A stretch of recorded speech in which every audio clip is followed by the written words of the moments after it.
IAS officer job కొట్టిన వెంకటేశులు. మనం కూడా ఐఏఎస్ అయిపోదామా? అదా మన పని. ఐఏఎస్ ఆఫీసర్లనే ఆడుకుంటున్న రాజకీయ నాయకులు. రాజకీయ నాయకుడు అయిపోదామా? ఆ రచ్చల వ్యవహారాలు మన వల్ల కాదులే.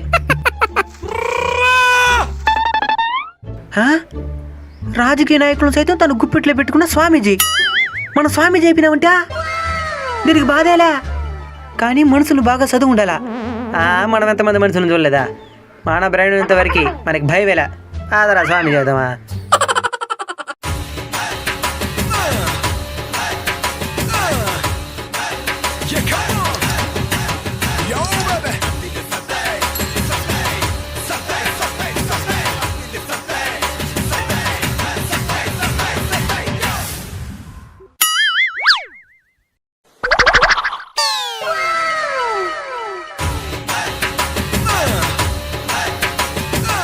స్వామి స్వామి అయ్యా స్వామి, అయ్యా స్వామి, అన్బీటబుల్ కల్చర్ స్వామి.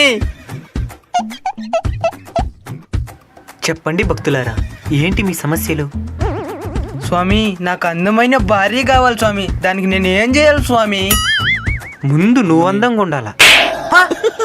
స్వామి, నేను బాగా చదవాలంటే ఏం చేయాలి స్వామి? ముందు చదవాలా. ముందు చదివినేమంటే ఆ తర్వాత బాగా చదివేది వస్తుంది. చదవకుండా బాగా చదివేది ఎట్టు వస్తుంది? నిజమేరు స్వామి. నేను భయపడకుండా ఉండాలంటే ఏం చేయాలి స్వామి? మౌంటైన్ డ్యూ తాగలనైనా. మౌంటైన్ డ్యూ, భయం వదులు, గెలిచి చూడు. ఇది నేను చెప్పింది కాదు, ప్రిన్స్ మహేష్ బాబు గారు చెప్పింది.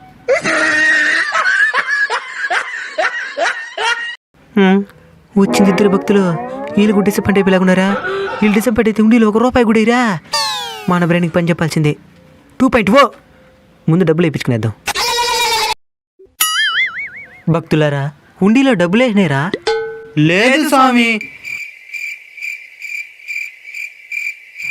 సపించబోతాను, పోయి డబ్బులు వేసిరా పండ్రా. కష్టపడి గెటప్ ఎందుకు వేసుండేది? ఏ చేసినాను స్వామి? ఇప్పుడు నా భక్తులు అనిపించుకున్నారు.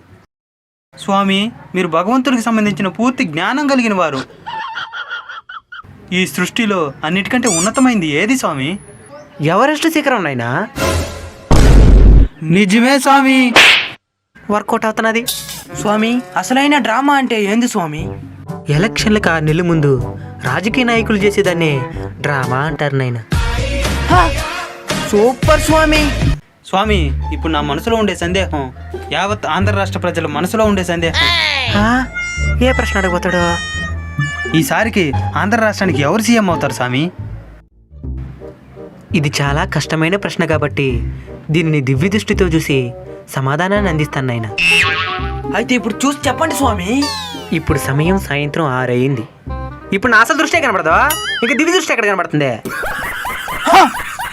కాబట్టి ఈ ప్రశ్నకి సమాధానాన్ని రేపు వచ్చే పార్ట్ 2లో అందిస్తాను నాయన.